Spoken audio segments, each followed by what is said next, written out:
going to do today is talk to you about, I realized last night I got a bit emotional, a decade of research that really is inspired mostly by the corporate partners that's become an academic love of mine. And it asks the question, think about what a footprint does. If you're a police person and you're trying to figure out what a footprint means, you don't have all the information, but you can make some guesses. If it's deep, the person's heavy. If it's long, the person's tall. If based on the type of pattern on the bottom, you can say, is this person a businesswoman or is she a construction worker? Footprints give you some guidance. And what I've been doing for a decade is imagine the stuff you leave behind every day on the internet. Your cookies, your pattern of typing, all the digital stuff that's left behind for free. I call this the digital footprint. And what we've been doing with mediaX and about 4 or 5 different companies that I know that are in this room right now is what can I predict about you based on what I call your digital footprint. So it is the goal of just about everybody in this room to predict the future. If you're a business person, you want to know if somebody's going to buy something. If I'm a professor, I want to know which students I need to help. If I'm a therapist, I want to know how I can best make my patient better. There's not a single person in this room that wouldn't benefit from knowing how to predict the behavior of others. Is there a magic crystal ball where people can figure out what others are going to do in the future? From an academic standpoint, I draw lots of inspiration from a man named Penland, who's at MIT, and he's come up with a theory of what he calls honest signals. These are the signals that I leak, that I can't control, my nonverbal behavior, my heart rate. I can control what I say, but it's very hard for me to control what I do, what my body does, my intonation, these subtle cues that Sandy says are automatic, that are evolutionarily based on how monkeys worked and how birds flew. It's a residue from how we were in the past. These honest signals are things that come from my body that I can't control. And Sandy's had lots of success using these honest signals to predict things in corporate contexts and medical contexts and others. How have people tried this in the past? So historically, predicting others' behaviors has been difficult, and one problem is we don't get much data. So this is a picture of Sigmund Freud, who may be arguably the master at reaching these hidden signals in people. And how did he do it? He did it with hours and hours of repeated therapy. But still, if I saw you as a patient once a week for an hour for a year, arguably that's still not that much data. What I'm going to show you in a few minutes dwarfs the amount of data that even the master Freud could have collected. Another problem is that measuring stuff is obtrusive. So here's a gentleman who's getting his brain waves measured, and anyone that's done any type of study where you're measuring either nonverbal behavior or if you've been in an MRI, you know that this is obtrusive, clunky, and uncomfortable, and it's impossible to measure real behavior when you're wearing a helmet like this. What we've learned from physics is that when you measure it, you change it. And when you measure it in a way that's really intrusive, you change it a lot.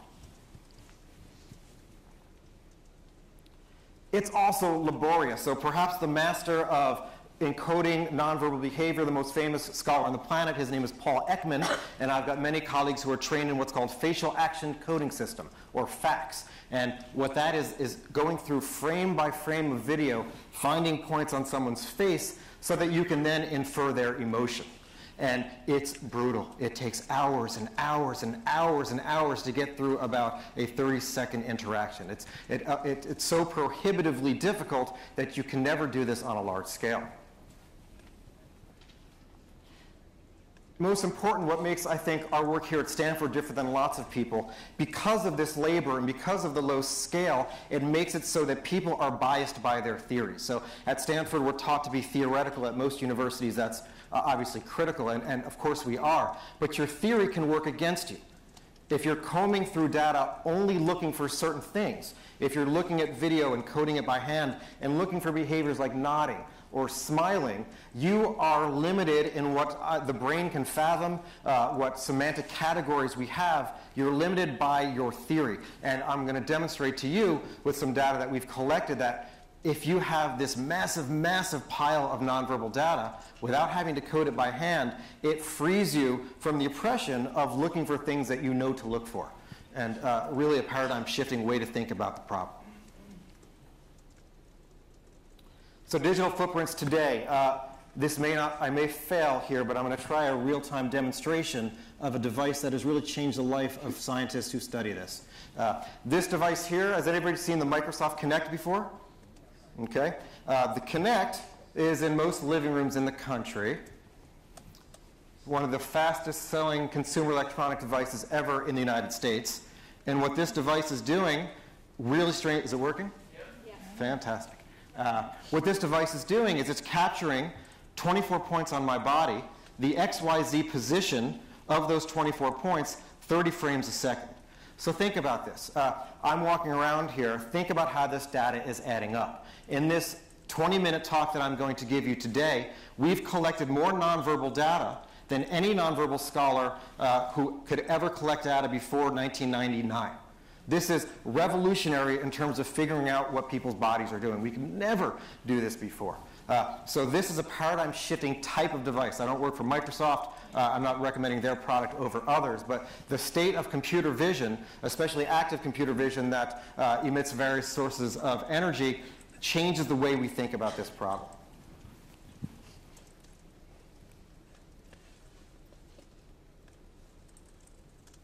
So what I want you to think about is what I call micro big data. Big data is a really hot topic, but when we think of big data, we think of network diagrams of nations who talk to one another. We think about economic data over decades. Every one of you right now is big data. Every one of you is big data. The children today between the ages of 8 and 18 are spending over an hour a day playing video games. Every 30th of a second they're playing these games, this data is somewhere on the cloud. It's somewhere over the internet. It's, all of you are emitting sources about how your body moves, about what you're typing. You are giving away more data than we've ever had as sociologists or psychologists before. It's a really different way to think about human beings. So we adopted an approach about 10 years ago, which is as follows. You have somebody do a task. I'll give you lots of examples of this in the next few minutes. While they're doing that task, you capture what their body is doing. You capture what their face is doing. You capture all of the nonverbal data while they're doing a task. You then do things, for example, summarize the angle of the elbow joint or the standard deviation of the nostril flare of all of these features that you're capturing. And you train something called machine learning algorithms. For the sake of brevity, I won't go into too much detail, but this is a very laborious way to associate data with an outcome. So if we're measuring my IQ, and you're correlating my nonverbal behavior with IQ, what you do is you feed the system all the nonverbal data. You tell it whether I have a high or low IQ. This computer chugs for 3 days, and it forms a model, a nonlinear model that can associate very complicated patterns of data with an outcome. Finally, you give that system that you've trained something it's never seen before, a person for whom you know their IQ, and you feed it the nonverbal data, and you test to see whether it gets it right. And this is called a train test paradigm. And it's the nature of, Michael mentioned machine learning earlier. Boris, in the work that he was talking about, utilizes this technology as well. It's a way to find complex patterns in data. So let's talk about case studies. The first, we're going to talk about work that just looks at the face. So the Kinect actually can track points on your face. Before the Kinect came out, we used some software called Nevin Vision, which is now called Google Tracker, which from a webcam captures 30 points on your face at about 10 frames a second without you wearing anything on your face. My colleague Clifford Nass and a number of mediaX collaborators, we wanted to ask the question, is somebody's facial expression predictive of whether they're going to get in a car accident? In other words, simply based on what somebody's face is doing, can you stop them from crashing their car? And the way we studied this is we brought in hundreds and hundreds of drivers into a very detailed, elaborate driving simulator. And over the course of a driver, each driver would have to drive for an hour. And they'd make mistakes. We'd record their driving behavior on a tenth of a second rate, and we'd record what their face is doing at that same rate. We would then train an algorithm and ask the question, can you predict a car accident 5 seconds before it happens, with the idea is the car can then do something to stop it. And the answer is yes. Far above chance, just based on what your face is doing, I can predict whether or not you're going to have a car accident. Of course, this was in a simulator, it wasn't real drivers, but imagine that you take our algorithm, you combine it with the information the car gives you. For example, what the steering wheel is doing, what the brakes are doing. You can think about having some very good models that are successful. What if you're on a factory line and you are doing a job that if you make a mistake, you can get your hand chopped off? Or you can cost the company a lot of money. Obviously, we care more about people's hands in this case, but we ran an experiment where we gave people a very laborious, boring task. They had to use their hands and sort things, and we simply measured what their face was doing while they did it. I can predict well above chance if you're going to make a mistake with enough time to warn you to save it from your arm from getting cut off. So your face gives away these honest signals that can prevent a really horrible thing from happening. We've done studies with shopping. So if I put a webcam on top of the computer and measure your face while you're looking at products, and then I give you money so that you can buy those products, when I go back and look at the way that your face moved while looking at that product, I can predict above chance whether or not that's the product you're going to buy. Who are you? Your personality, your demographics. We ran a study at Stanford where we had 80 students spend 10 hours a week in a virtual world called Second Life, which is you carry avatars and we can track the way you move. Simply based on the way you move, the speed at which you walk, where you go, how close you stand to other people, I can predict well above chance your race, your gender, your personality, actually your GPA, what your major is. I can predict all of these things. Some of the work I'm most excited about that Haisang, who we just heard his wonderful speech, that I'm working with him and many others at Kinect Minolta at, is imagine that I'm a teacher, which I am, and I could tell right now which of you are learning well and which of you are learning not well. With the idea in real time I could adjust my behavior. We ran a study where we had 70 dyads, which is 2 people standing just as you see. Each person had one of these devices trained on them. And we recorded their nonverbal data throughout a 10-minute conversation where one person was teaching the other.